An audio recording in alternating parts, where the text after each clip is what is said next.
मायावती लगातार एक्टिव दिखाई दे रही हैं, एक के बाद एक हमले कर रही हैं, क्या बीजेपी क्या समाजवादी पार्टी सभी पर। और उन्होंने द्रौपदी मुर्मू का जब समर्थन किया था राष्ट्रपति चुनाव के दौरान, तभी ये साफ हो गया था कि आने वाले दिनों में वो किस तरीके से अपनी रणनीति को आगे बढ़ाएंगी। और इसकी बानगी देखने को मिली जब बहुजन समाज पार्टी की अध्यक्ष राष्ट्रपति भवन में राष्ट्रपति द्रौपदी मुर्मू से मुलाकात करने के लिए गई। राष्ट्रपति सचिवालय और मायावती ने मुलाकात की तस्वीर सोशल मीडिया पर साझा करते हुए जानकारी दी। बसपा प्रमुख ने द्रौपदी मुर्मू को गुलदस्ता भेंट कर शुभकामनाएं दी। राष्ट्रपति का पदभार ग्रहण करने के बाद मुर्मू से मायावती की ये पहली मुलाकात है, लेकिन इस मुलाकात के बहुत मायने हैं।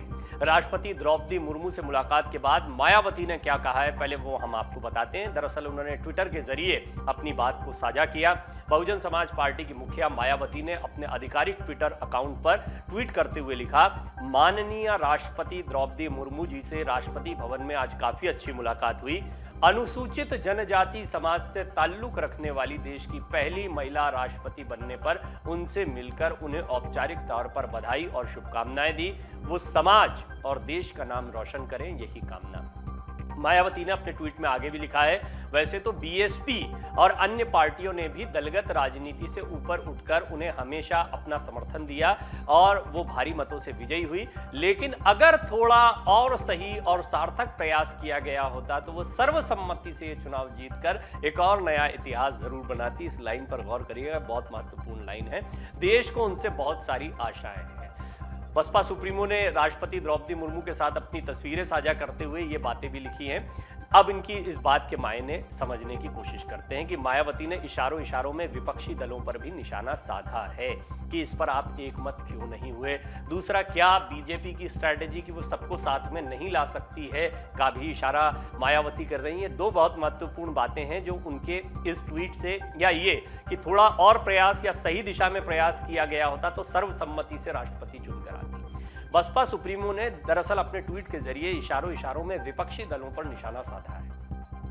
मायावती का मानना है कि अगर विपक्षी दल राष्ट्रपति द्रौपदी मुर्मू के सामने उम्मीदवार न खड़ा करते तो द्रौपदी मुर्मू, जो देश की पहली आदिवासी महिला राष्ट्रपति बनी है, निर्विरोध चुनी जाती और इससे एक अच्छा मैसेज भी अनुसूचित जाति वर्ग में जाता या ऐसे लोगों में जाता जिनको इस बात से बड़ी खुशी थी और बड़ा उत्साह देखने को मिल रहा था कि पहली बार देश को आदिवासी राष्ट्रपति मिलने जा रहा है।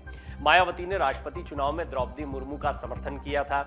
द्रौपदी मुर्मू आदिवासी समुदाय से आने वाली पहली महिला राष्ट्रपति बनी। एनडीए ने जब उन्हें राष्ट्रपति पद का उम्मीदवार घोषित किया था तो मायावती ने ही सबसे पहले उन्हें समर्थन देने का ऐलान किया था, जो गैर एनडीए दल है उनमें से, और कहा था कि आदिवासी समाज से आने की वजह से दलगत राजनीति से ऊपर उठकर बसपा ने उन्हें समर्थन दिया है। बीएसपी ने कहा था कि उनका ये फैसला स्वतंत्र रूप से लिया गया है। मायावती ने कहा था, पार्टी और आंदोलन को ध्यान में रखते हुए द्रौपदी मुर्मू को समर्थन दिया गया। मायावती ने ये बात कही थी कि ये फैसला ना तो बीजेपी या एनडीए के समर्थन में है और न ही विपक्ष के खिलाफ है, बल्कि अपनी पार्टी और आंदोलन को ध्यान में रखते हुए ये फैसला लिया गया है। बीएसपी कमजोर, गरीब और उपेक्षित वर्ग के लोगों के लिए फैसले लेती रही है।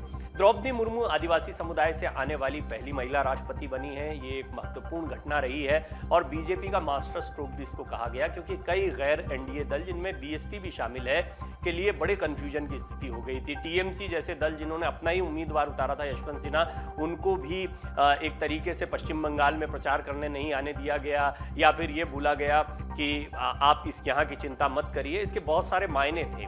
दरअसल यशवंत सिन्हा बहुत ही अच्छे प्रत्याशी थे विपक्ष के, लेकिन उनके सामने जो प्रत्याशी खड़ा किया गया, यानी कि द्रौपदी मुर्मू, उनके साथ में सबसे बड़ी चीज ये जुड़ी थी कि एक ऐतिहासिक घटनाक्रम होने जा रहा था। पहली बार आदिवासी समाज से कोई राष्ट्रपति बनने जा रहा था। संवैधानिक पद संभालने वाली पहली महिला आदिवासी और स्वतंत्र भारत के बाद पैदा हुई भी पहली राष्ट्रपति हैं। वो संथाल आदिवासी परिवार से आती हैं। 1997 में उन्होंने अपना राजनीतिक करियर रायरंगपुर नगर पंचायत में पार्षद से शुरू किया था।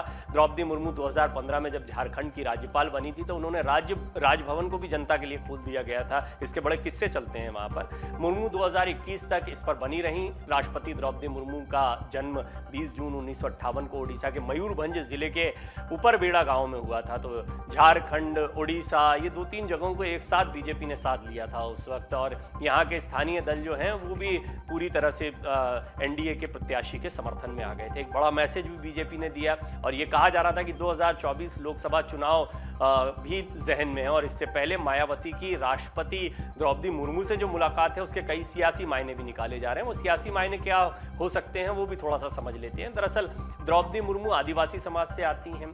बहुजन समाज पार्टी की पूरी राजनीति जो है वो दलित राजनीति रही है। दलितों के लिए ही काशीराम ने इस पार्टी की शुरुआत की थी, फिर मायावती ने उनके इस पूरे काम को आगे बढ़ाया। वो इसको आंदोलन का नाम देती हैं, और उन्होंने यही कहा था कि द्रौपदी मुर्मू का समर्थन ही इसलिए कर रहे हैं क्योंकि हमारी विचारधारा यही है, दलित और शोषित समाज को आगे बढ़ाने का ही हमारा मकसद रहा है, और क्योंकि द्रौपदी मुर्मू का कैंडिडेचर हमारे मकसद के साथ जाता है इसलिए हम उनका खुलकर समर्थन करेंगे।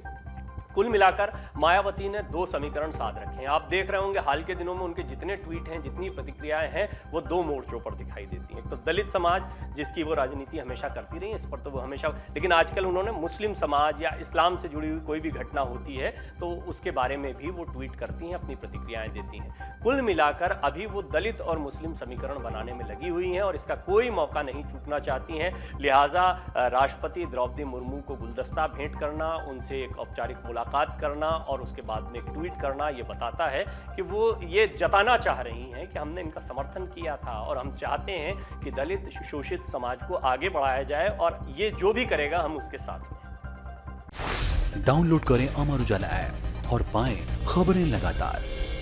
अगर आप ये वीडियो YouTube पर देख रहे हैं तो हमारे चैनल को सब्सक्राइब करें और बेल आइकन को दबाना ना भूलें। अगर आप Facebook पर ये वीडियो देख रहे हैं तो हमारे पेज को लाइक करें।